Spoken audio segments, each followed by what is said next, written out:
everybody, we are back. It is The View from the Top. I hope you liked our new intro. We're trying to reposition the show very much as a news channel, so more on that later. We've got interesting new features coming up, but we hope you like it, and please do feed in, tell us what you think. It's great to be back. We've got such an awesome panel today. We are going to be talking about a really, really important subject. But you know how it works. You've been with us. We've been going for a good couple of years now. Join the conversation. Write in the comments box. Tell us who you are, where you are. We want to find out your stories. We want you to join in the conversation. We want you to join in the fun. We want you to tell us your news, tell us your views, and engage with us. It is going to be a great show. And the subject of the show today is a really big one. In fact, arguably, it is the biggest subject we have ever dealt with on this show. It is sustainability. It is, at the end of the day, the planet that we are talking about. So we can't get much bigger than that. So what are we talking about? We're going to be talking about sustainability, but not just any old sustainability, not just sustainability from an organization perspective, but sustainability for us in our industry, sustainability and global mobility. What can we do as practitioners in global mobility to maximize and to optimize sustainability and to minimize carbon footprint and other areas of concern? And we've got a great panel. I'm delighted I'm going to be co-moderating this session with Gallia Peretz from Weichert, and our special guests are, we've got Jason Suto from BlackRock and Cheryl Craig from VMware, two companies in completely different industries, and we're going to get completely different perspectives of what can be done. So it's a really fascinating topic that we've got coming up today. And what's more, we've got the CEO of an amazing charity called Breaking Barriers, Matt Powell, and he's going to be talking to us about the Afghan situation and what can be done to help Afghan refugees. And that's what his charity does. And a lot of companies want to reach out and help Afghan refugees. So this is a really, really important subject. We've also got our regular immigration updates, and we've got our regular tax update. Although this week, our good friend Pat Jurgens is on holiday, but we have Jeremy Piccoli from Air Inc. Stepping into his shoes. So we've got some great immigration and tax updates to come. What have we got coming up in future weeks? Well, what we've got is next week, the 15th, we're launching a whole exciting initiative called the Changemakers. I'm not going to tell you any more about it now, other than this is a way in which visionaries can share their views as to where the mobility profession is going, and also do social good, charitable good at the same time. And we've got some mystery guests coming on the show. No, I'm not going to tell you who they are, but you've got to tune in next week to find out more about the Changemakers and who our mystery guests are. And then the week after that, on the 22nd of September, I'm delighted to say we've got Erin O'Grady, who heads global mobility at Procter & Gamble. So she's going to be on the show. So what a great couple of weeks we've got lined up for you coming up. So that's really going to be such an exciting few weeks.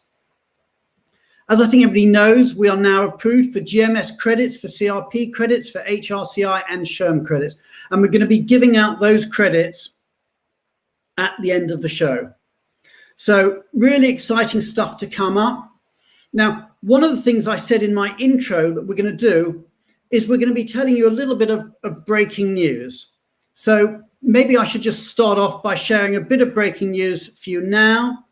So let's just see what has been going on in our industry in the last week or so.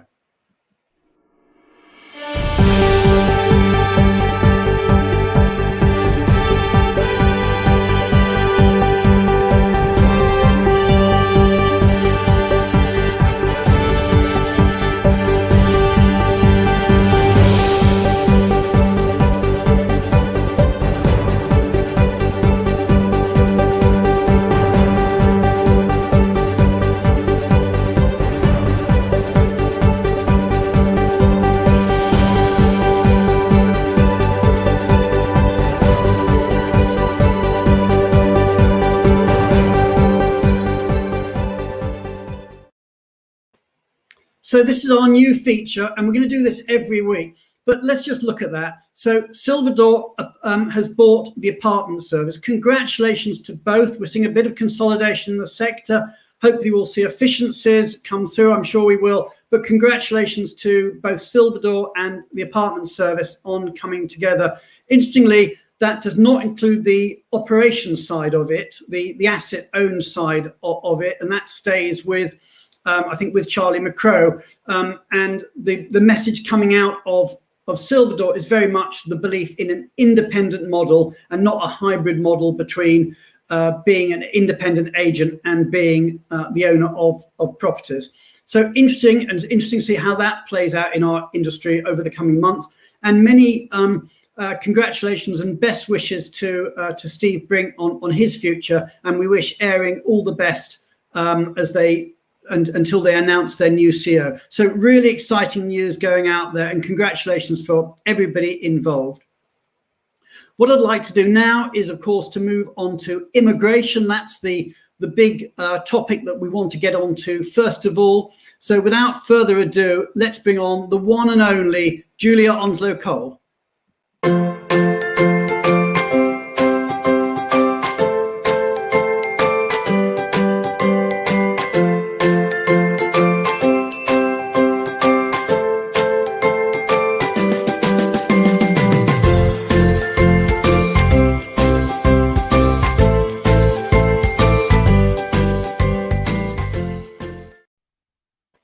Julia, lovely to see you. Welcome to the show again. It seems like it's been 7 days. Yes, exactly. Yeah. How are you doing? Very well, thank you. Yes, a lot of exciting things on the show today. Absolutely. And I should actually say to the audience is that if you've got a news story that you want to share with us, then just send me an email or a message through LinkedIn, and we'll see if we can get it on our breaking news feature in coming weeks. We want to do a bit of breaking news each week. Anyway, Julia, where are we going on our immigration roundup this week? We're just going to Asia Pac. Okay, so what's going on in Asia Pac? That's a big region. Yeah, it's a big region. Very interesting article this week in the FT about the zero COVID strategy that was being followed by most of the countries in Asia Pac, and questioning, how effective that's been. And, we did talk about it before the summer break about how some of the countries in Asia Pac were turning towards a vaccination policy because this idea of having these big lockdowns wasn't really working. But what's happened now is that they're all facing a lot of difficulty because of the Delta variant. And so practically across the board, apart from the Philippines, most countries are actually tightening their restrictions and tightening the lockdown. And I wanted to just say a thank you to Mark Buchanan and Becky Shear to help me put this together. So in Singapore, new cases are running at about 200 a day. And that doesn't sound very much, certainly if you're sitting in the UK, but that's 50% more than recently. And it's forecast to be 1,000 a day by the end of the month. So this means that pre-entry approval, which is what everyone has to get for their employees to bring them back to Singapore, is quite difficult to obtain. And you have to go online, and we've been helping a lot of people do this. And I wanted to try and put some sort of top tips out there. And the first one is that I want to dispel the myth that the portal is refreshed at midnight, because, it's really difficult,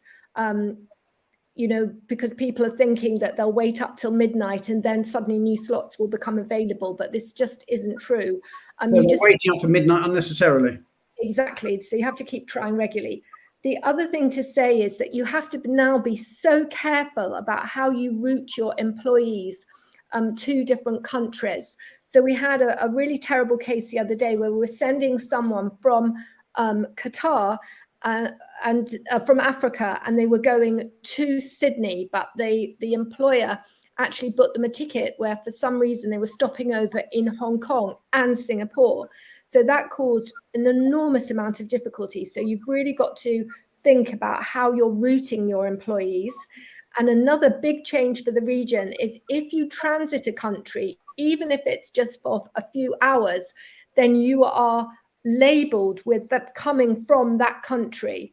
So in Singapore, there's 4 different levels. At the bottom level, which is India, Pakistan, Sri Lanka, and Bangladesh, you're effectively banned from Singapore. And the top level, which is Hong Kong, China, Macau, Taiwan, there's no quarantine. And in between that, there's different stages of quarantine. So it's really important that you get your employees in the best possible category before they enter Singapore, and you've got to consider transit. And also the rules have been increased. So it used to be where you were in the last 14 days, but it's now where you were last in the last 21 days. So that's something to bear in mind. There's really high numbers of COVID, 20,000 a day in Malaysia. Indonesia is a little bit better than it was. It's 15,000 a day. Thailand and Vietnam are both high. And Japan, you'd think that there'll be some opening after the Olympics, but they haven't really started processing visas yet. So across the board in Asia Pac, we're seeing these protectionist policies. Certainly the Philippines and Vietnam and Malaysia tightening labour markets. And then Australia and New Zealand, who had these grand plans to open, are really actually reversing those policies, and people think it'll be the middle of next year before Australia opens up. So a lot of attention is being put on hiring local labour, a lot of attention, and it's another thing that everyone should be looking at is how to get permanent residence for their assignees overseas. And the final thing I wanted to say about China is that the March 2020 travel ban is still in place, and you still need a special visa immigration letter to get to China. But if you come from the US, Germany, Canada, Korea, or Hong Kong, and you're applying from a consulate, a Chinese consulate in those places, if you've been doubly vaccinated with whatever vaccine and whenever, then that does speed up the process. So that is a nice thing for people who are applying from those consulates. And that's breaking news, and that's actually coming into effect later this month. That's interesting. I do wonder, actually, we're talking about being doubly vaccinated, but of course, countries are beginning to talk about doing third, and actually I even heard in one case, even fourth vaccines. Mm-hmm. So I wonder whether at some point they're going to turn around all these countries and say it's not a question of being doubly vaccinated, but you've been vaccinated within, say, the last 6 months, exactly. And this is going to be an ongoing thing, I fear. I'm sure you're right. Yeah. Okay, so Julia, thank you for that update. I think now what we're going to do is we're going to be talking about a charity, Breaking Barriers. And as I understand it, and tell me about this, that you're actually a trustee of this charity. Yes, I am. It is the most amazing charity. And I'm so delighted that you're going to be talking to Matt, the CEO. And it's been an absolute pleasure to be a trustee, and particularly with the situation in Afghanistan. There's so much good work that can be done now. Okay, so everybody out in LinkedIn world, please hit the like button, hit the heart button, hit the applause button. We're going to be talking about charity. We're going to be talking about, the very, very difficult situation that people are finding themselves in as they get out of Afghanistan. Those who are lucky enough to do so. So anyway, let me bring Matt on, and we'll talk about the work that is being done to help Afghan refugees when they arrive in country.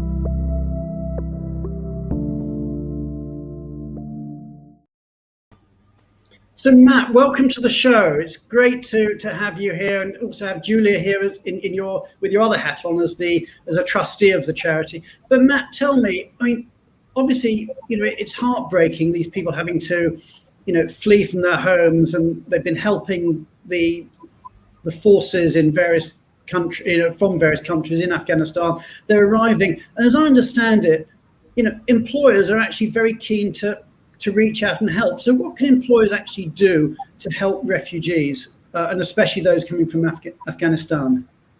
Absolutely. Thanks, Brian, for having us on the show. So there are already a large number of refugees in all countries, in all developed and developing countries. So this isn't anything new, but we're experiencing a massive influx of Afghans from Afghanistan off the back of the evacuations over the last few weeks. All of those Afghans will be coming under pre-existing visa schemes, having worked with those countries in Afghanistan. So they could have been civil engineers, mechanical engineers, diplomats, and working for international NGOs. So very skilled and speak very good English. And what we are experiencing right now is a lot of businesses who want to do good, but are also experiencing skill shortages within their workforce and are looking at satisfying both elements. So we work with over 30 multinational companies at the moment who are directly hiring refugees. We had about 40 businesses approach us just in the last couple of weeks who are solely interested in hiring refugees. So if there are any businesses in the UK interested, we'd love to speak to you. And there's also equivalent organisations to ourselves in pretty much every country across the globe. So very happy to introduce people to our peers in those countries. Okay, and one of the points you were making when we were talking earlier is that almost by very nature, these people who are coming over at the moment are very, very highly skilled. So, I mean, could you give me maybe a bit of, an example of the sorts of people who you're dealing with? Absolutely. So they could be people that were working as translators or interpreters for the armed forces or for diplomats in country. And to get English to that level of that standard, you would have been university educated. You might have even have been university educated abroad. There's mechanical engineers and civil engineers that would have been servicing the helicopters for the armed forces or doing infrastructure projects and building roads in Afghanistan. So the very nature of the work they were doing to support the Western project would have meant that they're highly skilled, highly educated, well-versed in working with Western companies. So very good employees when they go to countries like the UK and hopefully can settle into jobs quite quickly. And I don't know if you can give any shout out to the names of companies that are actively helping, or if not the actual names, the sectors that they're in. Yeah, we work with businesses, so Bank of America, BNY Mellon, Western Union, Ipsos Mori, Grant Thornton, so a range of businesses from professional services to retail to hospitality and everything in between. So there's no business too big, too small, or any sector that we couldn't work with. Okay, so big shout out to all those companies for everything they're doing. And if that's one of the companies you're with, then kudos to you. And if it's a company, if you're not one of those but you'd like to be, again, reach out to Matt, and I'm sure he can help make the introductions to or work with you to make the introductions to the right people. Matt, it's been a pleasure having you on the show for this all too brief segment, but we really appreciate it. Do keep up the great work. And one of our commitments with the View from the Top is that we are going to carry on trying to highlight charities in various sectors of our industry over the coming weeks and months. So kudos to you, Matt, and many thanks to Matt and to Julia. Again, in the normal way, hit the hearts, hit the likes, hit the applause. Let's say a big thank you and kudos to Matt and to Julia. And also, let's then we're going to move on to the tax section now. But this week, Pat Jurgens is on holiday. So instead of expat Pat, we have expat Jeremy. It doesn't work quite as well, but there we go. I couldn't think of the rhyme for Jeremy, but here we go. Let's bring on Jeremy.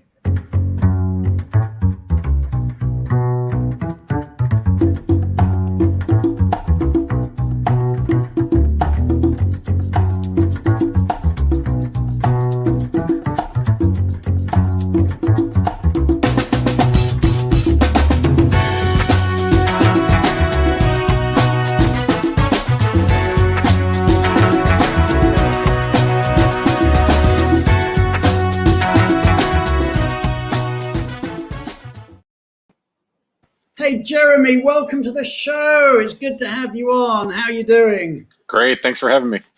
Cool. It's so good. So anyway, so you're standing in for Pat. Pat's on vacation somewhere in I think Colorado I saw. That's right, big shoes to fill. But yeah, I think he's enjoying his well-deserved time off. But happy to fill in for him. Okay, so what are you going to talk to us about today? I got a couple of quick tax updates. They're a little bit less consequential than the refugee crisis that we were talking about, but very important. But a couple quick updates on the U.S. and Poland. So first, the U.S., there was kind of a big court case that was decided by the tax court, which is the least popular reality daytime TV show. No one wants to watch it. You watch it all. I watch it all the time, but no one else DVRs it. But essentially, there was you need to get out more. That's true. Essentially, there was a court case that was decided on the net investment tax that was enacted in 2013 under Obama.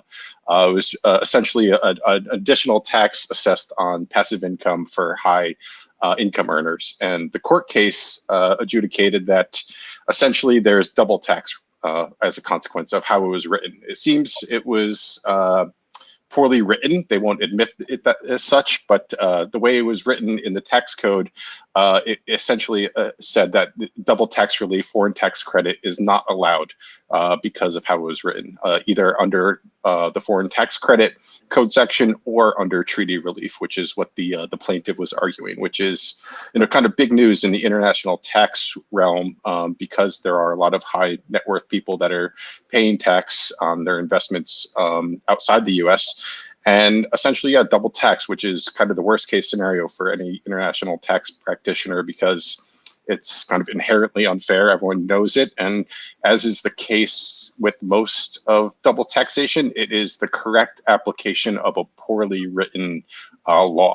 And it's unfortunate, but essentially, the court decided that, yeah, the way that it was written, the new net investment tax, you can't take a foreign tax credit for it, and you can't get treaty relief. So very unfortunate, but something that does have kind of a wide effect on, U.S. outbound international assignees. Okay, got it. So, I mean, is that going to impact many people? I mean, how widespread is that impact going to be? So the net investment tax is an additional 3.8% assessed on individuals that have a gross income. If you're joint, it's above $250,000, and single above $200,000. So, it's not a very high threshold for, especially for international expats. So it does have a pretty big effect for people that that had to pay tax on their investments, wherever they were living and working. And then, obviously, as a U.S. citizen, they also had to file the U.S. return, pay worldwide income tax, and they weren't allowed to take a credit for it. So it is pretty wide-reaching. I think there were a lot of international tax practitioners that were watching this court case, but the IRS and the tax court only has interpretive authority. They don't have legislative authority, so all they can do is interpret how the tax law was written, and the way it was written was poor. It wasn't put under the section that allows for foreign tax credit, and the Treasury won't admit as such, because why would they admit they made a mistake? I think they might go, moving forward, they might try to adjust it with the next tax legislation. But essentially, for the past 8 years, they passed 8 tax years, true double taxation, which is, like I said, always kind of the bugaboo for international tax practitioners. That's the worst case scenario, the things we don't like to see. Okay, and then the other area you're quickly going to cover is Poland, as I understand it. Yeah, Poland, like a lot of countries, are trying to encourage a lot of people to move there, especially where people can live and work wherever they want. A lot of people, they've enacted a tax reform effective January 2022, basically trying to encourage a lot of people to move there. So a 50% reduction in your tax liability if you haven't been a resident for the past 4 years, if you move to Poland. And they've also offered amnesty for Polish nationals that maybe have lived abroad and had unreported assets and income. And also basically a flat tax, which I haven't seen before, a flat tax for high net worth individuals who invest in Poland. They pay a flat tax on all of their investment income. So it's not a rate, it's just a flat amount, no matter how much, no matter the source, it's all assessed at a flat rate, which is basically Poland is saying, hey, all you expats, come back to Poland. We'd love to have you, and we're offering a lot of tax incentives for you to come back and move here, which a lot of countries are trying to do, especially attract the people that can move and work from anywhere. Got it. I'm guessing that flat rate's quite low. It's relatively low. It does require an annual investment in science or sport or culture. So you do have to invest in Poland, but the flat rate is relatively low for someone that would be investing in Poland that amount annually, for sure. Okay, so Jeremy, thank you so much for that. It's been a great update. It's been great having you on the show, and we really appreciate you stepping in whilst Pat's been away. So everybody out there in LinkedIn world, you know what to do. Hit the applause, hit the hearts, hit the like buttons. Let's say a big thank you to Jeremy. And also, now's the time. I know a lot of people have been waiting for it. It's such a big subject. We're going to be talking about sustainability and global mobility. This is a huge subject. I know there's a lot of people in the audience who are passionate about this subject. I want to see a lot of audience feedback, a lot of audience comments. We'll try and take all your questions, all your comments. So without further ado, thank you, Jeremy, and let's bring on our special guests.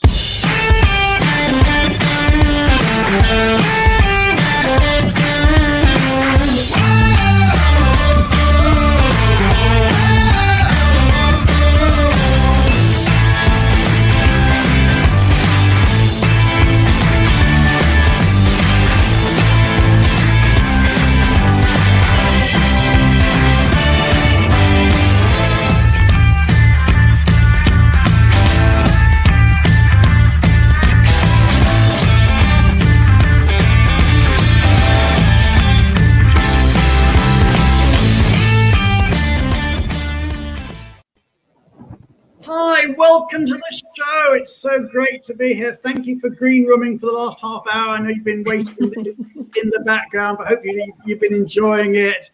So it's good to see you. So where are you all today? Gallia. Thanks, Brian. Oh, go ahead, Gallia. No worries. Hi, from New York metro area. Okay, and Cheryl? And I'm coming to you from the Boston area. I wish I was in the background of those buildings in Boston, but I've been home for quite a while now. And Jason, you're in Philly, are you? I'm in the greater Philadelphia area. Yes, Brian, thank you. Cool. Okay, so Gallia, you've been on the show before, so excuse me, I'll start with our two newbies. So Absolutely. And ladies first. I'll start with you, Cheryl. So tell us a bit about yourself. How did you get into mobility? And also tell us a bit about your company, because I'm guessing that there'll be people out there that don't know VMware that well. Yeah, so I got into mobility about 15 years ago. I started out in expatriate tax, did that for years. And then I was lucky enough to be working on the client side and speaking to my mobility colleagues. I'm like, I think that's the best of both worlds, right? We get to work with all of the assignees and employees in person and have a very personal relationship with them, but we also get to stay updated on everything immigration and tax. So for me, I've been doing that ever since. And right now I am at VMware, tech company based out of California. And I've been in technology for about 6 years now, and definitely a very fast-paced environment. Right now, we're seeing a lot of a shift towards remote work, which I'm sure we're going to talk about. Yeah. And yeah, I'm excited to talk to you guys. Quantum, how many people, in a normal year, obviously we write off last year, but in a normal year, how many people would you expect to move? Yeah, so our company actually has 31,000 employees worldwide, and we see any year for about 1,000 plus moves a year. And we did think we were going to slow down last year with less business initiated moves and assignments and reloads, but we saw a boom of employee requested moves now that folks can work virtually and in a remote environment. So we stayed pretty busy. Okay, well, we'll get into that. This whole question of remote working, I know it's a really big thing for you guys and indeed for many others. So Jason, now tell us about you. How did you get into mobility? I fell into mobility totally by accident. Been in the industry for 24 years. Started out of university, took a job as an international house of goods move coordinator, worked with an RMC for 21 years, and then came over to the corporate side of global mobility, and coming up on my 2-year anniversary here at BlackRock. Okay, and that RMC wouldn't be one where Gallia also worked, would it, by any chance? It is. I know Gallia very well. She's almost like a sister to me, actually. Oh. So, Jason, tell us a bit about the program at BlackRock, and people you move in a year. Absolutely, it's such an amazing and exciting time to be in global mobility, not just at BlackRock, but I think in general. At BlackRock, we are in what I like to think is a transformational stage, where the current talent mobility team, we are collectively pulling together our thoughts and opinions on what our program should look like under the talent acquisition umbrella, how we can become more strategic partners to our HRBPs and our talent acquisition team.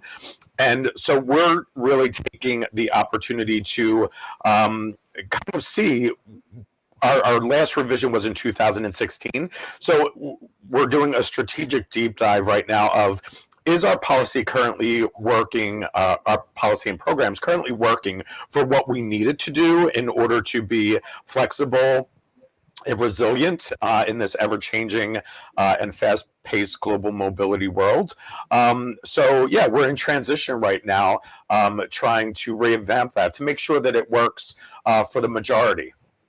Okay, well, again, we'll get into that in a bit more. Now, Gallia, you've been on the show before and you co-moderate, and I really, really appreciate your help. I'm going to get you to do the same today. But for the people who don't know you, just a little bit about yourself, if I may. Sure, absolutely. Thanks for having me back, Brian. You know, similar to Jason, I sort of fell into mobility myself. Been in the industry for about the same amount of time, 24 years. And, you know, I actually, you know, having the experience of, I've lived in 3 different countries.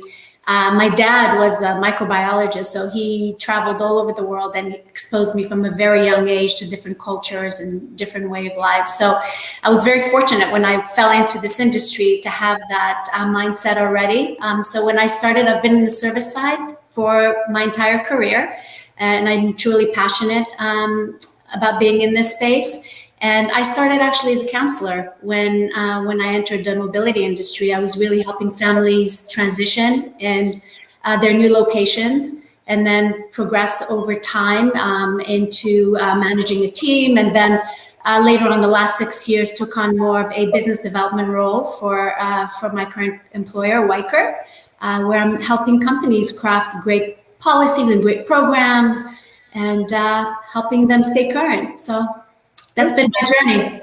So let's get into the subject du jour. I mean, what is sustainability? Just, you know, what does it mean?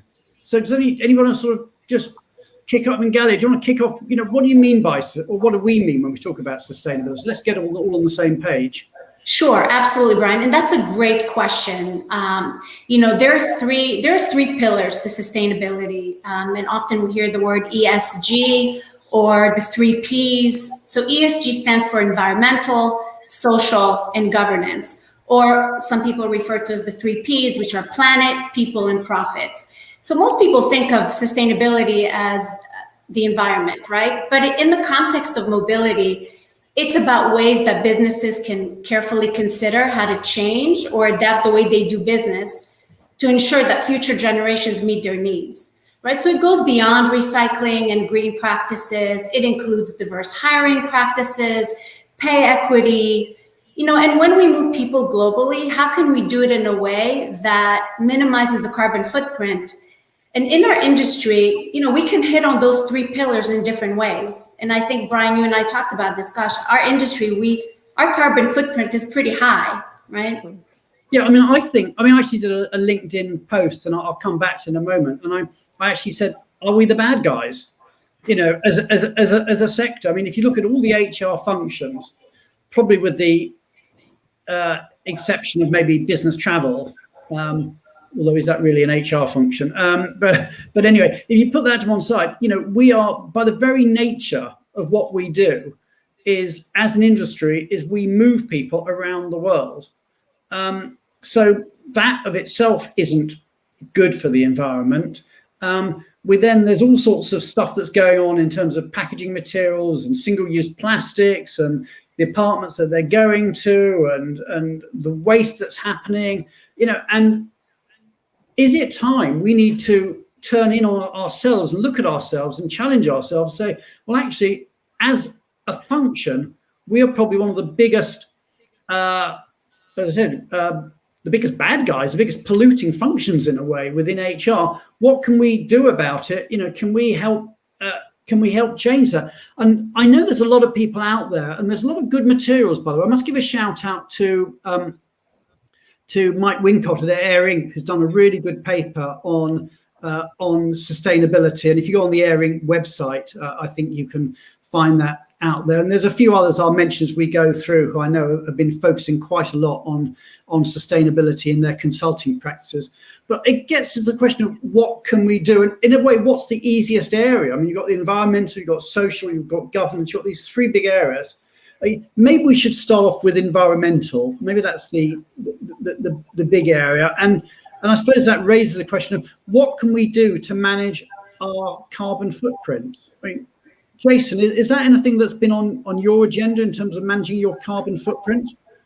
Sure, absolutely. Right now is the time where we're really taking a look at what our vendor supply chain looks like and what type of environmental policies or green policies that the vendors that we are partnering with have and operate under. But obviously it all starts at the top, right? And we need to be the drivers of making sure that that happens. We talk about right now in the industry, such things are happening as cutting down on household goods shipments, giving people allowances to discard and donate their furniture and acquire new furniture at destination. Some creative out-of-the-box type of thinking is that while people are on assignment, maybe subsidizing their transportation allowance if they go with some type of leased hybrid or energy efficient vehicle. If they take public transportation, if they bike to work, maybe giving allowance to purchase a bicycle, things like that, where, are not the everyday norms of, planting trees or doing things like that to save the environment. Yeah, so I want to hear from the audience out there. So if the company you work for, either as a supplier or as a corporate, is doing something innovative, please tell us about it. What are you doing to manage the carbon footprint? And Jason talked about a whole range of ideas there, but I'd be interested to know what people are actually doing to manage it and what can be done. So Cheryl, tell me about VMware. Are you doing much in terms of carbon footprint at the moment? I think a lot of the role of global mobility at VMware and in the tech industry has been supporting the business in having different variety of assignments and relocations, and how could we do more virtually, right? So a lot of the strategic conversations we're going to be having might not actually include a move anymore or a relocation. It might be determining a way to do a rotation program where part of it might be virtual, and that's still going to be a huge service that we're providing as strategic partners to the business as we're looking at this new remote world. Jason, I agree. I think we also need to be creative in what we're adding to our policy and even what employees are starting to ask for. What I've seen is employees are coming up with some pretty innovative solutions on how to reduce their footprint. You mentioned an example of just not shipping as many goods and maybe giving a furniture allowance or renting furniture, or they've been asking about discard and donate services rather than trying to ship a bunch of goods. What can they donate? How much can they reduce before actually having that spend, but also, that carbon footprint of shipping goods, which has been, I think, just the history and legacy of how we've been doing things in mobility. I think we're going to have to be creative in adjusting our policies and service offerings for employees that really want them. Yeah, I just want to pick up on a couple of comments from the audience here. Jeremy Chander, who's with Borns, which is part of the Harmony network, has said, as a collective industry, we ship around 55,000 people a year. One large shipping vessel holds nearly or roughly 23,000 shipping containers. That is the carbon footprint of 100 million cars. That is extraordinary. Now, I know, I was looking on something that Jeremy posted on LinkedIn earlier today, is that they've got some plan where they, and maybe Jeremy could tell us more about it in the comments, but where you can pay to offset your carbon footprint through a not-for-profit that they work with. So there's one really innovative idea. And then another comment or question that's come in, and I'll just throw this one out there, is hello from Brussels. I have a question for the panel. How do you measure the carbon footprint of an international relocation at the moment? Is that one, Gallia, that you'd like to kick off with? Sure. I mean, there are, it starts obviously within the organization. There are, I can tell you, many organizations that are popping up now. One that comes to mind, EcoVadis, as an example, which is an organization that tracks carbon footprint and sustainability measures within a company. So I know that in our space, you're seeing really just even with RFPs, companies asking us to identify how are we tracking our carbon footprint? What is our process around that? Can we quantify it? So these organizations like EcoVadis, as an example, will help you. They have a common universal platform. They have a scorecard. They provide you with improvement tools and all sorts of things to actually track those things so that you can report back to your client. And I've seen this becoming more and more prevalent in agreements with clients today, and we will see more of that. Yeah, and let me look at some of the comments we're getting some really interesting comments coming in today. I'm not sure I can put them all up, but let's just look at some of them. From Cara here, NCH, their CEO, made a commitment to plant 1 tree per booking, and we've planted almost 4,000 trees to date. Great shout out there. Now, Michael Grove is taking issue with me. I don't think we're the bad guys. Mobility practitioners delivering what the businesses ask them. Is the move essential? That's decided by the business. We can change vendors and practices, but until sustainability replaces costs as the main driver for procurement, we will be stuck. I mean, I agree, Michael. I think I was being slightly provocative in my comment, but it's what we do that is maybe the bad guy thing, whether we're operating under instructions or not to move. We can get quite controversial on that. But the question is, to what extent should we be advocates? And I mean, it's almost, dare I say it, there is a bit of sort of turkeys and Christmas in this.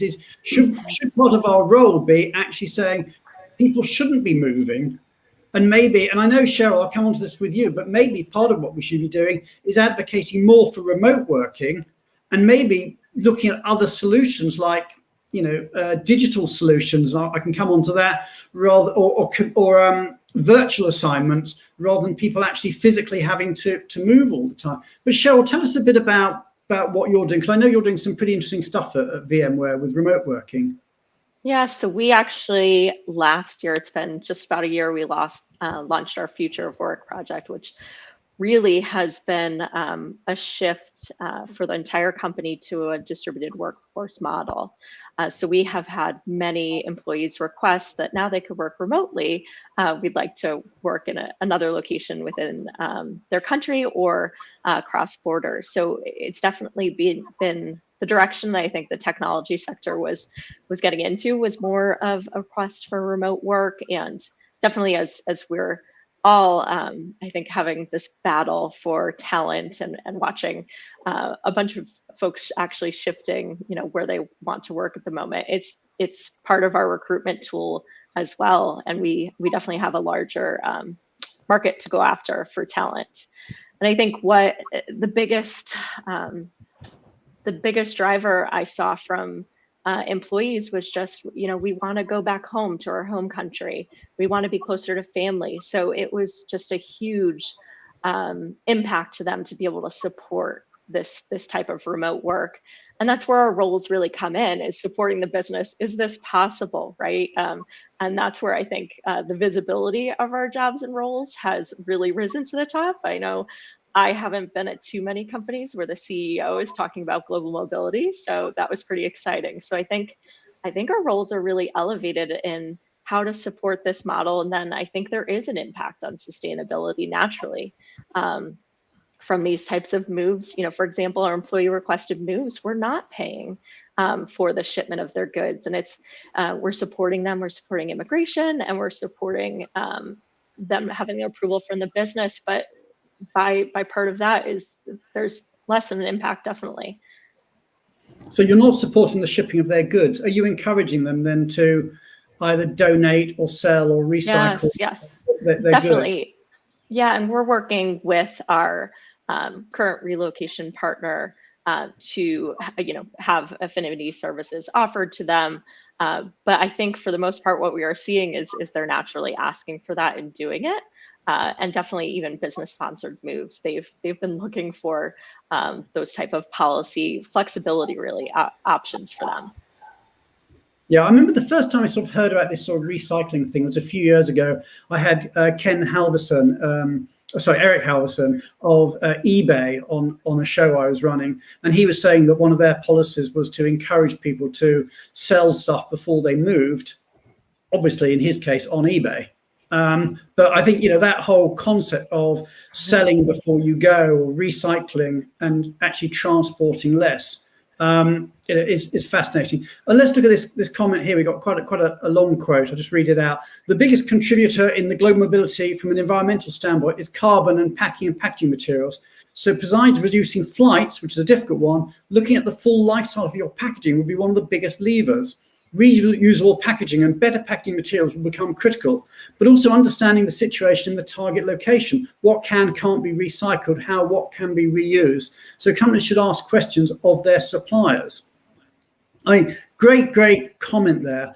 And it just, again, it sort of makes me wonder, is that a question that we're asking of our RMCs and or in particular of the moving companies, is how much single-use plastic are they using? I mean, how much bubble wrap is being used? What are they being used that can be recycled? I mean, the cardboard that's being used. I mean, I know there's a worldwide cardboard shortage at the moment, partly because everything's getting delivered on Amazon as well as all the moving stuff as well. As I understand it, the price of carbon is going up quite substantially. But what can we do in all these areas? Gallia, I'm really interested to see, obviously the industry has changed a lot in this past year with driver shortages, with a lot of just employee shortages for doing these typical household moves. For us, we have started to feel the impact of that, but I'd be interested to hear from your perspective how that's shifted a little bit of what you do. Yeah, absolutely. And you both, Brian, you bring up a good point. There's some wonderful companies out there throughout the supply chain, and we've talked about this a little bit. You have the Move for Hunger and Discard and Donate. They're wonderful programs that many RMCs in our space utilize. And it really it's helping the local communities while reducing some of those packaging materials and the shipping, but also the movers themselves. We partner with companies that they recycle and reuse the boxes of assignees' shipments. They're investing in electric trucks. We have providers that have invested in Tesla trucks, where you can actually, a fully loaded truck can travel up to 500 miles on one charge. That's a major impact.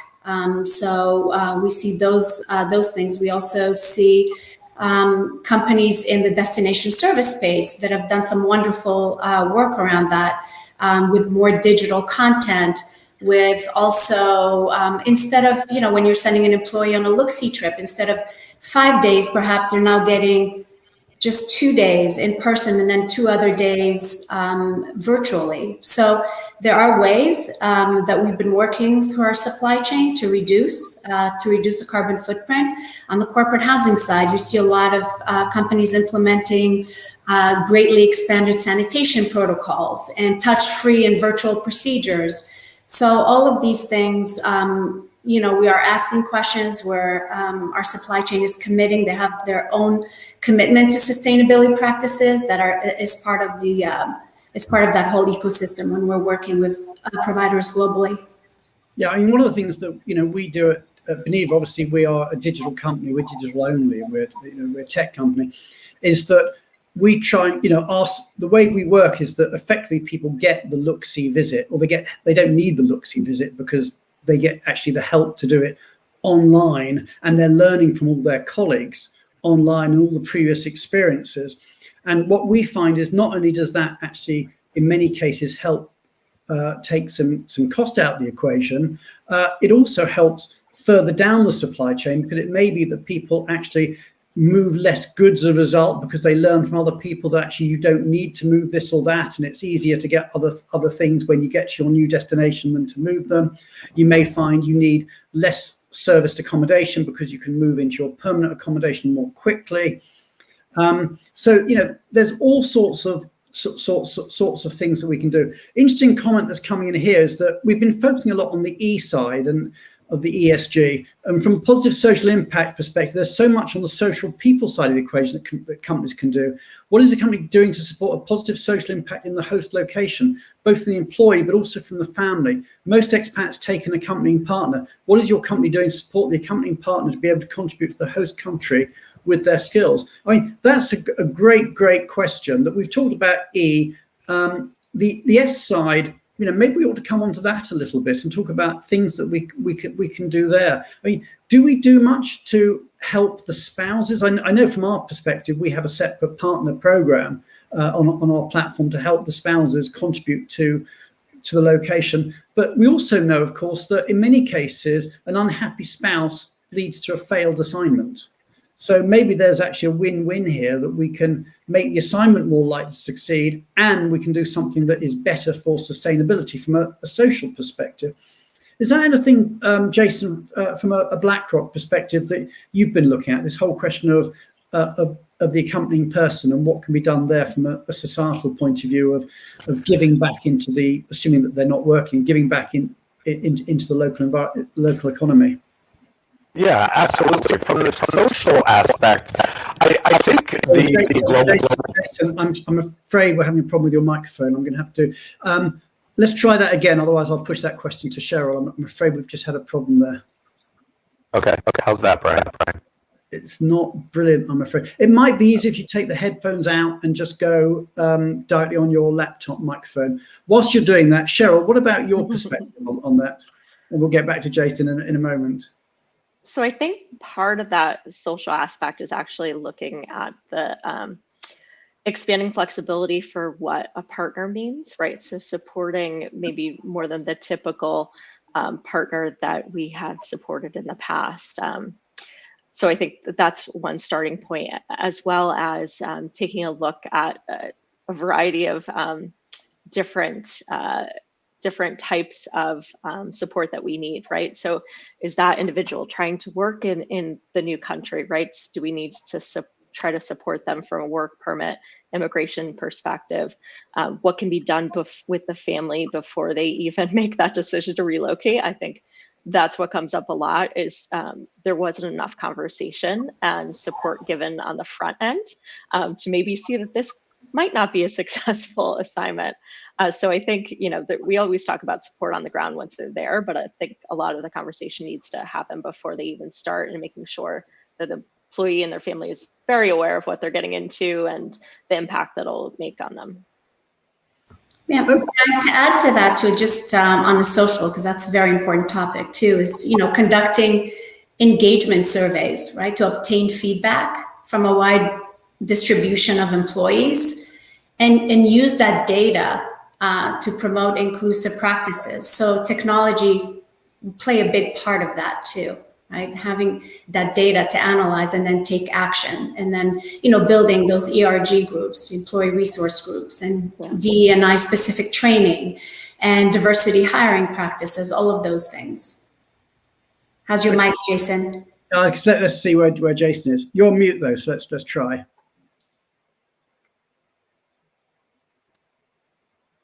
How's that? That's great, Jason. Yeah, so let's go back to you then. Sorry about that. What I think happened in 2019 that no one really expected was that the global pandemic really shook loose all of these people needs that were really never on our radar.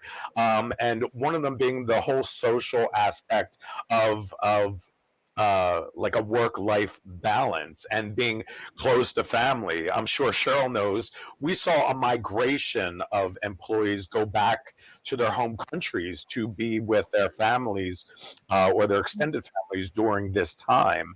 So I think we need to hear the people loud and clear, because they have spoken that the future of mobility is going to be from a remote perspective. Now, unfortunately for corporations like BlackRock, we have to make sure that we comply with the regulatory and compliance aspects of our specific employees who have licensing to do what they need to do within certain locations. So we don't have the luxury of some other corporations to allow people to work anywhere that they choose to do so. However, that does not mean that we can't listen to them and try to make the necessary adjustments to policy and programs in order to accommodate them, to show that we care about their mental well-being, that their family matters to us and we want them to be happy. So it's, like I said at the beginning of the show, it's a mobility revolution at this time for us really to go back to the drawing board and say, hey, what can we do now, to propel mobility and keep it sustainable for the years to come? Absolutely. A great comment here. We're getting towards the end of the show, but Andrew says relocation is no longer black and white. All stakeholders, including us, must come together to determine the necessity of a relocation, the return on investment, inherent requirement of live versus virtual. Sustainability must now be a key part of the formula for decision. Now, that I think is probably the big thing that is coming out of this, is that the future is going to be about sustainability, and that it's something that whatever sector in, we've got to address it. Some sectors are going to address it faster than others, maybe because of the way they can. I mean, a regulated sector may find it slower in some areas than a non-regulated sector. But I think this is going to be an area where we're all going to start coming together. We actually did a poll, which was quite interesting, just to finish up. See if I can just quickly find it here. We asked the question. This was the question: how can mobility best encourage sustainability and reduce its carbon footprint? And the choices we gave were using eco-friendly vendors, reducing container allowances, offering digital solutions, and advocating remote working. So quick around the audience, which do you think is the most popular? Which was the most popular of those four? You want to go for it, Gallia, first? Using eco-friendly providers would be my. So too. Yeah. I think we could start thinking about what you mentioned, Gallia, of during an RFP process, or even working with your current provider and asking these questions that I don't think we've asked in the past. I think that's a huge step we could all take. Absolutely. And then I'll give you a quick statistic, Brian, with nearly 75% of the workforce made up of millennials and Gen Zs, a company's sustainability efforts also have a great impact on attracting talent. So that's something to think about. And we should. Yeah.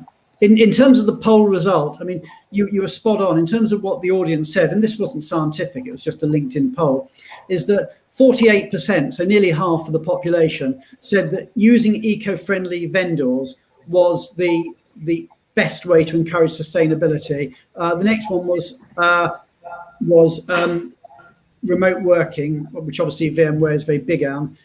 Then the next one, 19% was digital solutions, which obviously we're very big at Benevo. And then reducing container allowances was only 3%. And that actually slightly surprised me. I thought that's actually, quite an easy and quick win. But the big one here is clearly using eco-friendly vendors. So I think the message of the show, and we've got to go back to this subject. We're out of time now. We've got to go back to this subject in future events. But the message of the show is quite simple, which is that if you're a corporate now is the time to actually be asking the vendors what eco-friendly policies they can put in, because that is what the market is beginning to suspect.